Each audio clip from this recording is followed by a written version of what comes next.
Hey watercolor wizards, Hajra here. Today I'll be working on a Reindeer Patronus Grisaille watercolor painting and participating for the first time in the Animal Artist Collective. Thanks for parking your brushes here and let the epic painting adventures begin. Free Skillshare video links, art blogs, Q&As, sketches, deconstructed paintings, video notes, and art gifts are all at a single convenient tier for patrons on Patreon.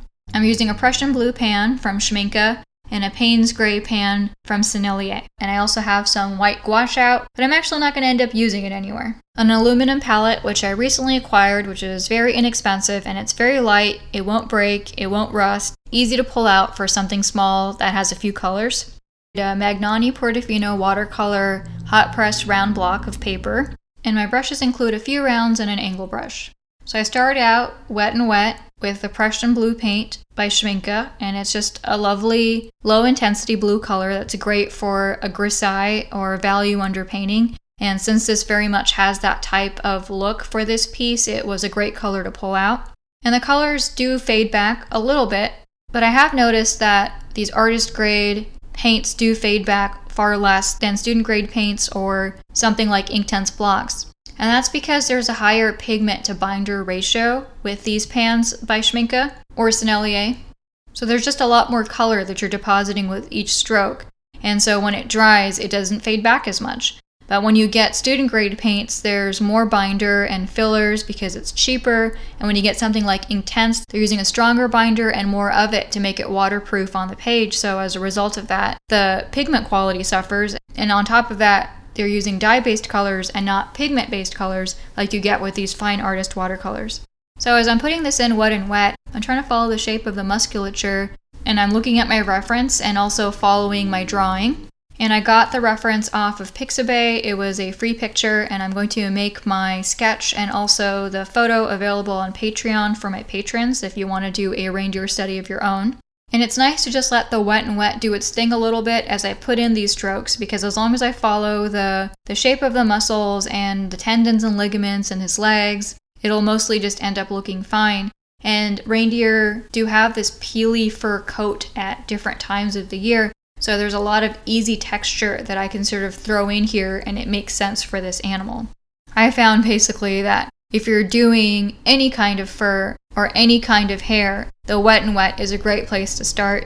Loosely imply all of that fur.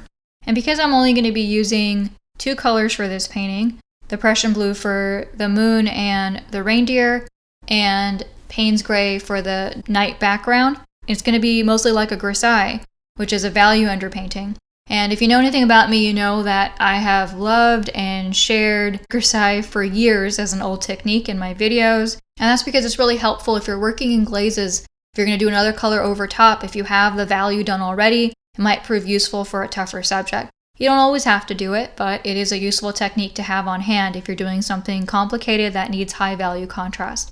In this case, I'm not going to come back with another color over the top, so it's like I just do my grisaille and stop there. So the reindeer is not going to have any brown or tans on the top. He's just going to be lit by moonlight. There's an effect of him looking like he's just in cool neutrals like the Prussian blue that I'm putting down. It's like a ghostly, magical effect.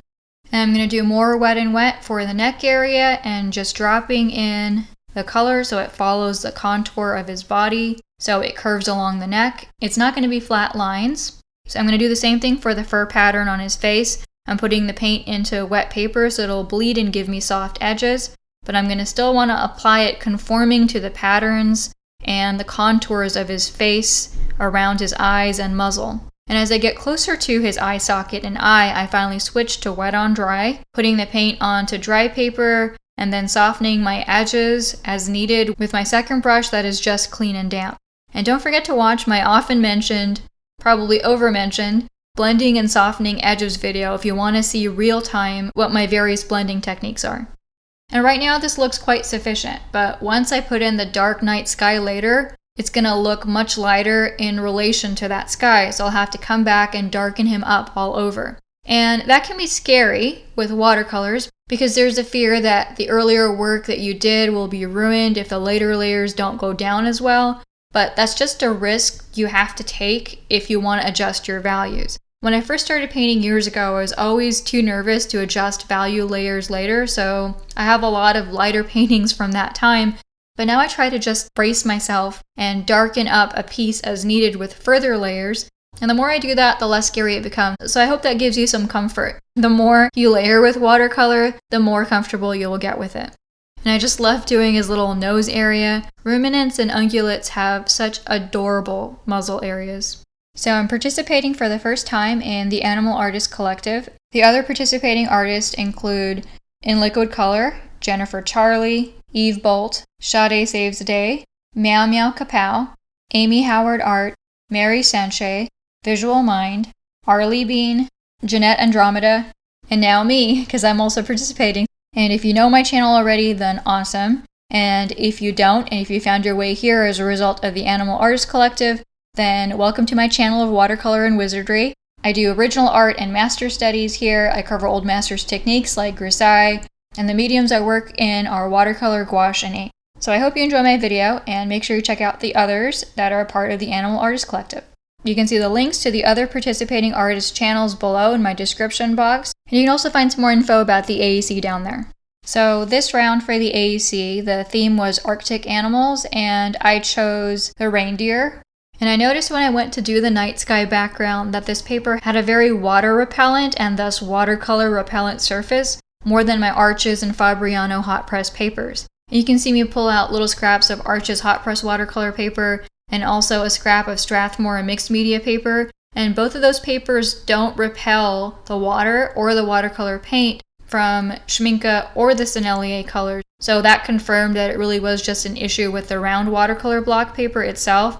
And you can actually see the paint bead up on the round watercolor block paper versus soaking into the other two paper scraps that I'm looking at.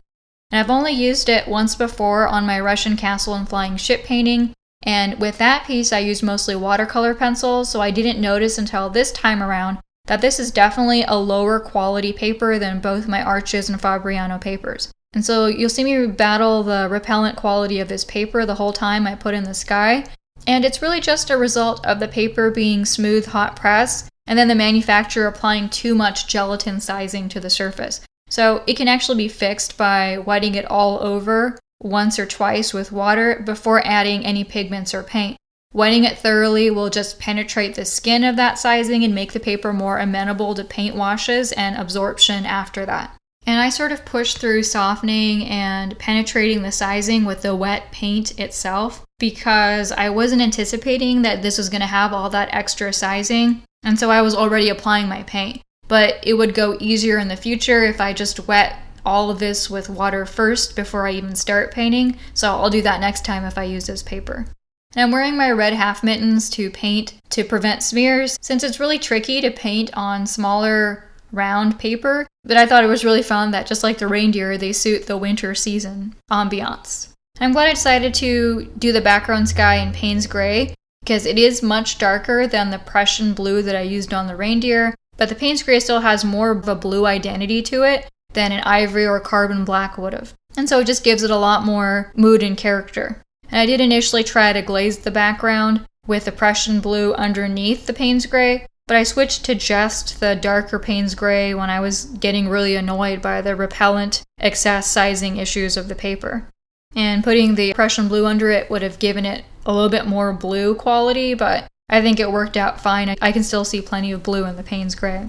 And because the paint didn't soak in as well as it would have on a nicer Arches or Fabriano paper, it went down more sort of textured and mottled and uneven. And I did try to remedy that by putting on a second coat of paint over the top later after the first layer dried, and also trying to put in the paint thicker. But there's only so much you can do when the paper's sort of so slippery and repellent. And I tried to be really careful with my outline edges around the reindeer, like painting negatively around the moon and the reindeer, since I didn't really want my animal to look like he was all wrong and wonky and chopped off as a result of the background paint cutting into his outline someplace. And an angle brush or a flat brush is a great friend in a situation like this. It's easier to maneuver for crisp and straight edges than a round brush, at least in my experience in my painting style. And this is a different, simpler night sky than some of my other skies. It doesn't have any galaxy arms that look like cloudy shifting of color, and also I'm not going to spatter stars into it randomly.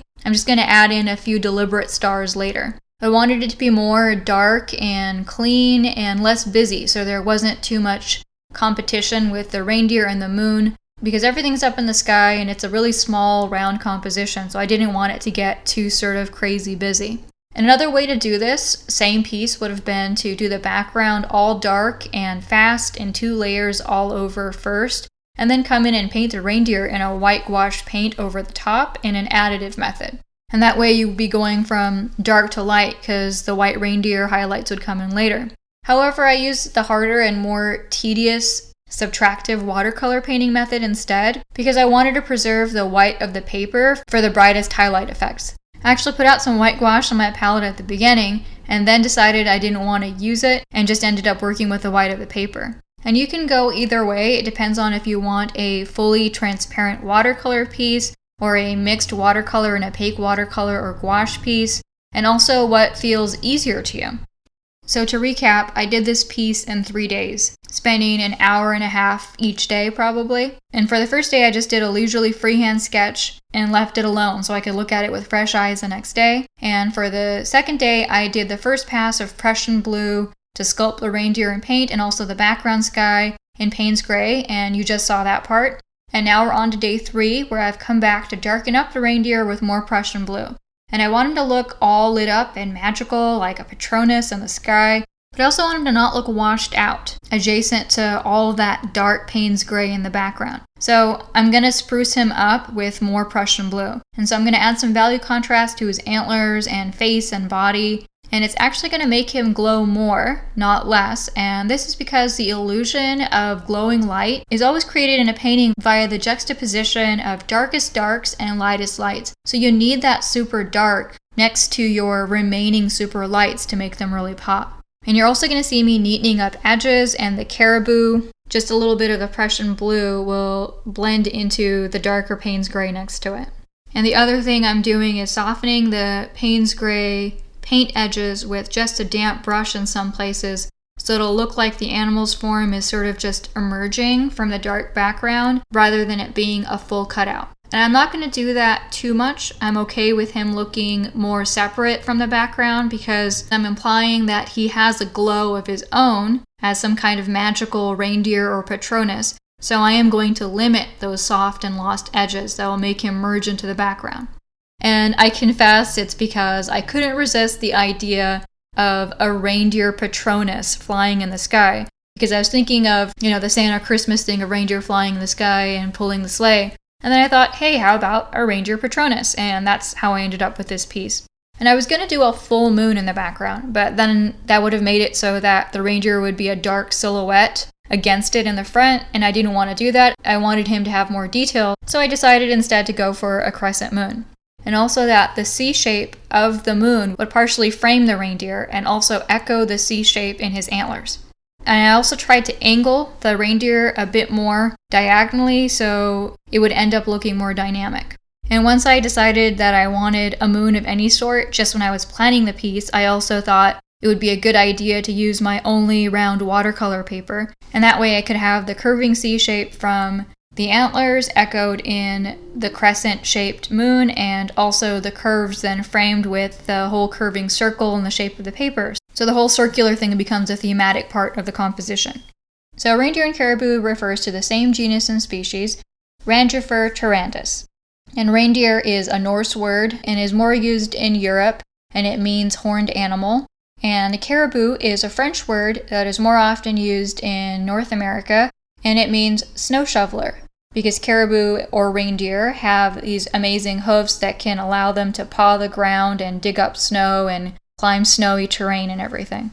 And it's a deer species with circumpolar distribution, and it's native to Arctic, subarctic, tundra boreal, and mountainous regions of North America, Northern Europe, and Siberia. Reindeer or caribou have various subspecies, so they come in different sizes and color and antler type. And among these, the Svalbard reindeer is the smallest, and the boreal woodland caribou is the largest. And the variation in colors amongst the subspecies goes all the way from dark brown to nearly white. They have an undercoat of fine soft wool and a top layer of long hollow guard hairs for insulation. And similar to polar bears, it also helps reindeer with floating and swimming.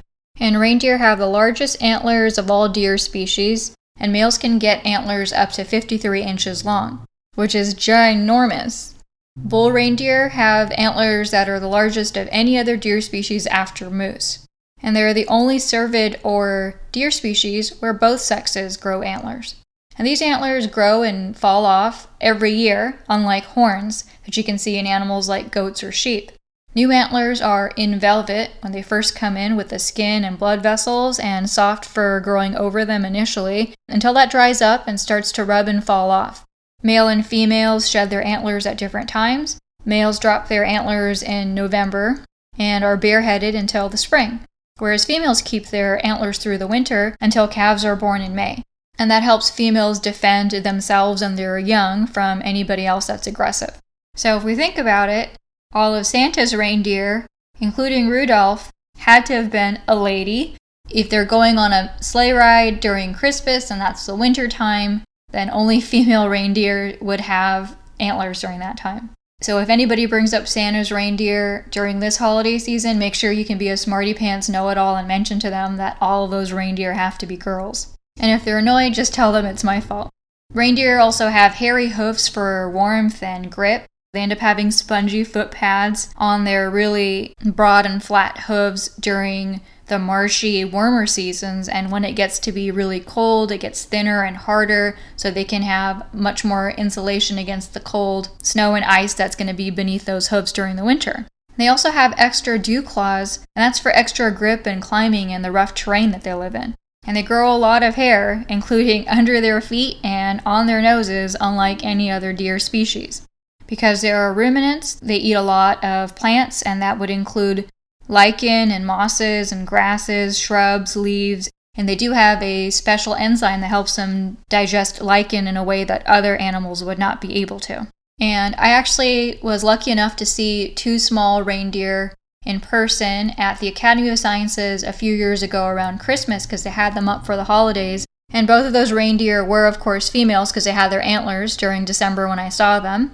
And we did notice that they had that awesome clicking sound as they walked in most subspecies, because there's this knee tendon that slips over bones in their feet, and it makes this really cool clicking sound as they move around.